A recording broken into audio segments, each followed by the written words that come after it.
I'm Ellen, 32 years old. I've been dating Jim for 6 years, and after 5 proposals, I finally got a yes. Now we're deep in wedding planning, but I'm so happy. I can't help but hum a tune. Wow, we're really getting married. One day while looking over our prenup, I was feeling on top of the world. But Jim, does this really matter? As I signed the contract, I tilted my head in wonder. You see, Jim's one condition for accepting my proposal was to have a prenup. Assets we bring into the marriage stay our own. No meddling in future inheritances. If things change, like having kids, we'll revise the contract. I get that it's important, but did we need it in writing? When I asked, he said, Well, think of it as insurance. Oddly vague. But if that's all it takes to marry Jim, I didn't dwell on it. However, the reason behind this would soon come to light. Jim has 2 older brothers. I met them briefly before the wedding during a visit to my future in-laws. They're not bad, but both are a little quirky. Listen to them, but don't take everything to heart. Otherwise, you'll get carried away. Caught off guard by Jim's blunt intro, I chuckled awkwardly, noticing that even my future in-laws agreed. I didn't think much of it, especially since our next meeting was at the wedding. Then, out of nowhere, I get a call one day when Jim's working over the weekend. Hey, do you like fish? Caught off guard, I hesitated. Who is this? I rack my brain for anyone who calls me Ellen, but no one comes to mind. But wait, they know my home phone number, so it can't be a stranger.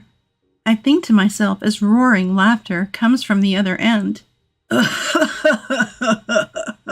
It's me, Jim's big bro. Your big brother, Ellen. My brother-in-law? Wait, is it the eldest or the second son? And what's with Ellen's big brother? I hold my tongue and ask, what's going on? We're just back from fishing and caught a ton of rainbow trout. Can't eat 'em all, so thought you might like some. Jim loves trout meunier, he says, which immediately lifts my spirits. Thank you. Jim is working today, but he'll be thrilled to have meunier when he gets back. I hang up and dart to the fridge. Good thing I have onions, bell peppers, and carrots in stock. Just as I finish julienning a heap of vegetables, someone arrives. It was Evan. I open the door and smile. Then, Quick, the bathroom, and cover the taxi fare for me, will ya? Okay. I pay the taxi driver as my brother-in-law rushes to the toilet.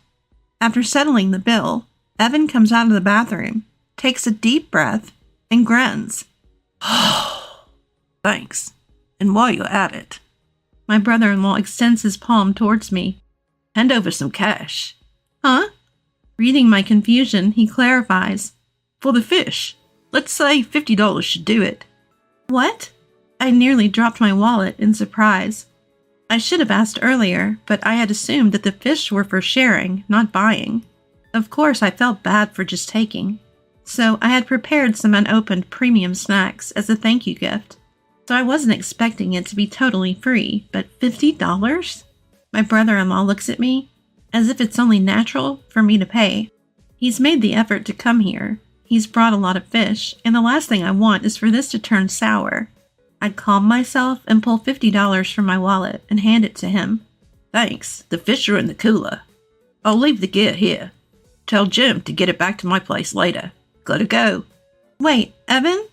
I'm puzzled by the casually abandoned cooler and fishing gear in the foyer. Ignoring my confusion, my brother-in-law takes the $50 and swiftly leaves. Wait a second. He's already gone, leaving me blocked in by the gear. What the? Why leave all this stuff here? Our place isn't big. It's in the way. Oh, and the taxi fare. I remember that he hasn't paid me back for fronting the cab fee. I hesitate to ask Jim to both take the gear back home and collect the taxi money. Then when I open the large cooler my brother-in-law left behind, I can't believe my eyes. On a bed of overly piled ice lay only 3 small trout, each barely 2 inches long. You've got to be kidding me. I slumped down in my doorway, defeated. What am I going to do with the shredded veggies?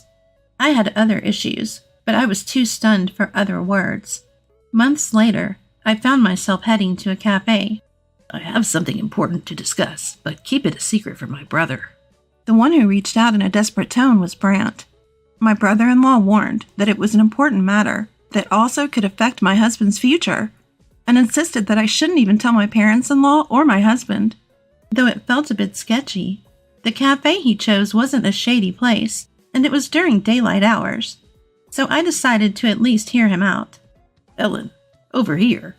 As I walk into the cafe, I'm greeted loudly by name. The shout echoes in the cafe, drawing the eyes of other patrons in my direction. Embarrassed, I nod my apologies to the surrounding customers and hastily head toward my brother-in-law's table. Haha, you're so shy, so cute, Ellen. His loud voice again attracts attention, making me cringe. Could you keep it down? Cutting off my request for him to speak more quietly, he blurted, Let me introduce you. This is my new girlfriend. A beautiful woman stands up from a spot I couldn't see. Hi, nice to meet you. Suddenly, I'm slapped hard across the face by a woman who angrily shouts, Are you kidding me? I'm left stunned, my cheek tingling. Why did a woman I just met slap me? As I'm losing my words, the woman storms out, loudly declaring, This woman is your new girlfriend. I'm disgusted. Goodbye to you. What the... Evan, what is going on? I wince at the pain on my cheek as I start to demand an explanation. Why did this just happen? Anger surges up inside me. You said this was important regarding my husband's future. Outrageous, I protested, but my brother-in-law just laughed it off. My brother-in-law chuckles. Sorry, we were breaking up. You helped me clear the air. Thanks for playing the role of the girlfriend. Hey, don't get mad. Let's talk this through, Ellen. Don't call me Ellen. Although I'm furious, my brother-in-law is unfazed. Oh, come on. This kind of thing happens. Are you kidding me? This is the first time something like this has happened to me. How can I possibly stay calm? I couldn't help but yell. Then my brother-in-law says, Well, Ellen, you're scarier than you look. Surprising. But hey, look around. You're freaking out the other customers. I snap back to reality. As I look around, I see a multitude of faces staring at me. Confusion, annoyance, curiosity. Unable to withstand the gazes, I crouch down. My brother-in-law strides past me. Well, see you. Say hi to Jim for me. Evan, wait! Before I could catch up, he's out of the cafe. Then a timid waiter approaches me. I'm sorry, your bill? What the heck is going on? I wouldn't have shouted just like that if no one were around to hear me. I was fed up with Evan and Brant for what they had put me through. I told my husband everything, and we agreed to ignore any messages from his brothers, unless absolutely necessary. Any necessary communication would go through my husband, and that's how we'd been handling it. But when it comes to my parents-in-law, it's a different story. They've always been wonderful to me, and besides, they're my beloved husband's parents. There's no way I could say no to joining their 60th birthday celebration. Wow, this place is bigger than I imagined. It's breathtaking, and the garden looks amazing. Is that a guest house? Yes, the main house is relatively new, but the guest house is a relocated traditional home. It's about 230 years old.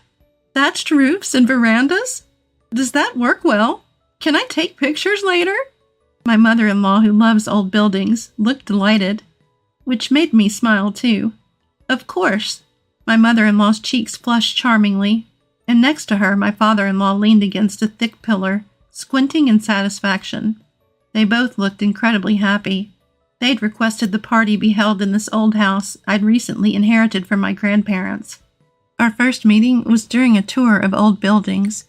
We sat side by side on the porch, had coffee, and hit it off when we realized we were the same age. It was some time ago when my father-in-law shared his bashful story of how he and my mother-in-law first met. Perhaps I should have invited you before we started moving the furniture.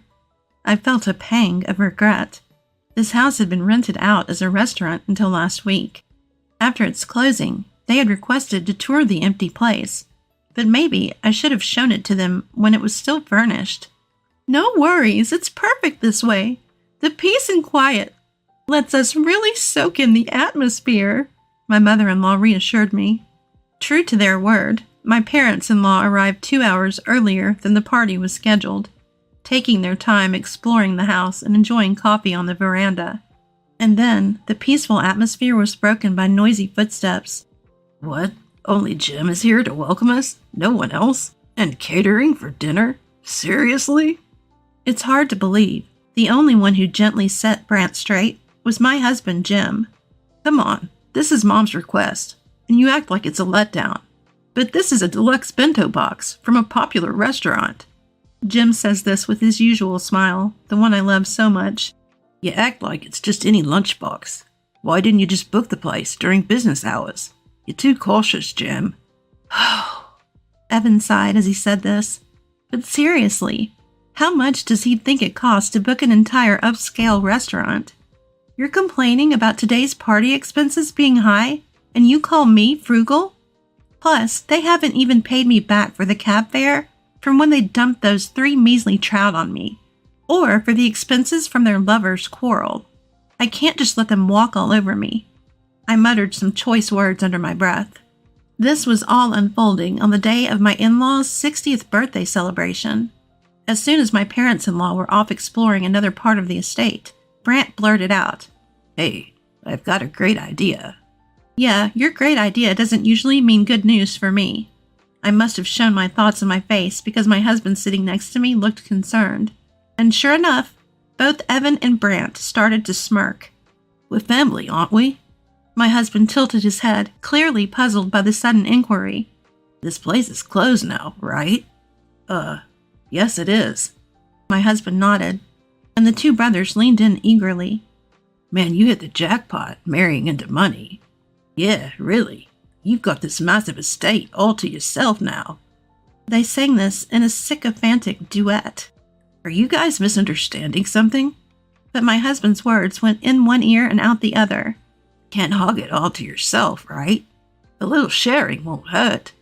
At this point, their enthusiasm almost made me nauseous. Then it dawned on me. What would you like? I forced a smile, and their eyes lit up. They clearly thought that my inheritance was also my husband's, and by extension theirs to enjoy. As if.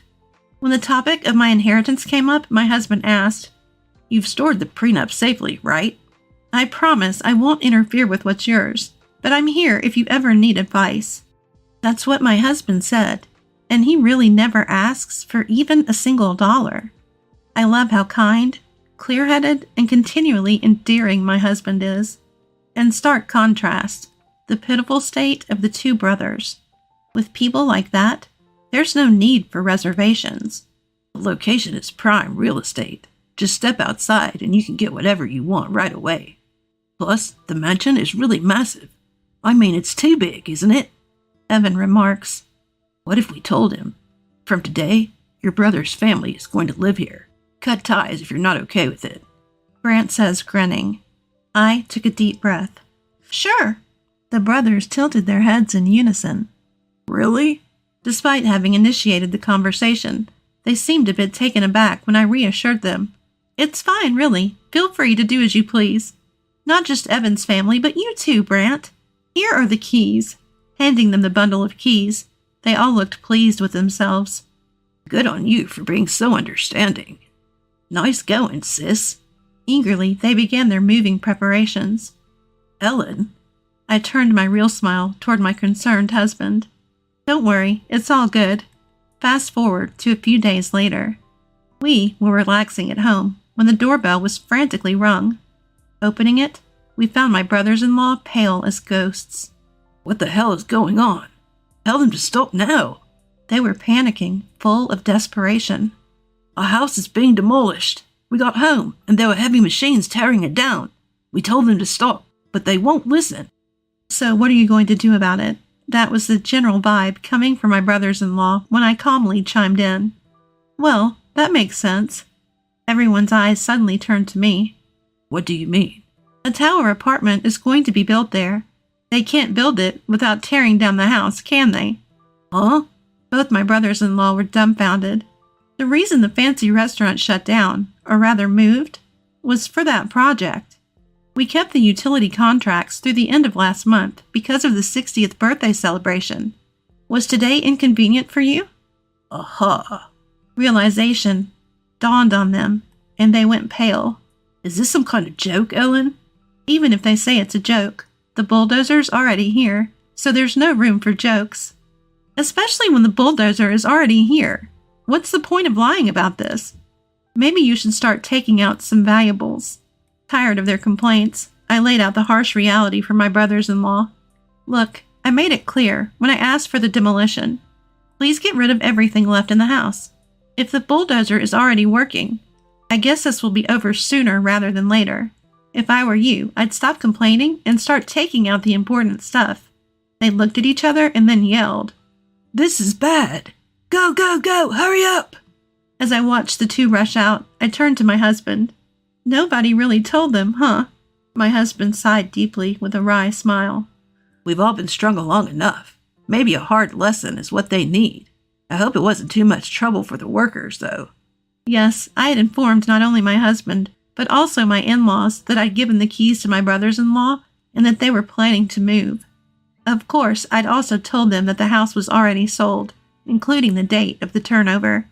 So the decision was in their hands, whether or not to tell their brothers-in-law about the truth. In the end, everyone kept quiet. Don't worry, the buyer and the contractors are already in the loop, I assured them. I had a feeling it would come to this, so I had explained it to the buyer in advance. I hope they learned their lesson, my husband said. With that, we went to sleep. The next day, I can't believe they went this far. My mother-in-law sighed heavily. In the living room, my brothers-in-law seemed to shrink. They couldn't get in during the daytime because the workers stopped them, so they snuck in at night. Well... Yes, they had ignored the no trespassing signs and tried to take valuables in the middle of the night. But a neighbor noticed their flashlight and called the cops, so they were easily caught. So you even managed to get into trouble with the police without taking anything of importance, my mother-in-law continued. Well, you see. My brothers-in-law attempted to explain, but no one was interested in their excuses. The past wrongdoings also came up, making it even worse for them. Both of you should apologize to Ellen, my husband said. But then Brant, who had been meek until now, suddenly snapped at me. It's her fault to begin with. She tricked us. She willingly gave us the keys. Yeah, right. What's with this hypocrite? Selling the house without even telling us? Faced with their unjust accusations, I could only offer a wry smile. I think you're misunderstanding. That property, both the land and the building, were inherited by me. Jim even drafted a prenuptial agreement to protect it. So you guys never had any rights to it to begin with. What prenup? Contract? I had no intention of elaborating on the term prenuptial agreement, which seemed like a curse word to them. Also, the sale of the land and house was consistent with my grandparents' wishes. They had considered selling it several times before, and yet my grandparents had wanted to keep it as long as they were alive. To be honest, maintaining it was too much work, so when I inherited it, my grandparents had suggested I proceed with selling it. So I just followed through with the realtor my grandparents trusted. Of course, it's my right to sell the property. My brother-in-law has no say in it. But aren't we family? Don't be petty. While considering whether my brother-in-law would argue further, I think back on my past. I started taking marriage seriously about 3 years ago. My dad raised me all by himself. My mom passed away right after giving birth to me. Dad and I were the best of friends. We'd go camping in the summer and snowboarding in the winter. So many memories. But then, out of nowhere, he got sick and passed away. I felt pathetic for never being able to do anything for him, and it broke my heart to feel his absence in the home we had shared. My husband is the one who comforted and supported me through this. He helped me with the funeral and rituals, made warm soup for me when I couldn't move all day, and spent nights talking about memories with Dad. He was there for me, patiently and lovingly, as I came to terms with my father's passing. If we're getting married, If we're going to be together forever, it has to be you, Jim. If there's something you don't like about me, tell me and I'll change.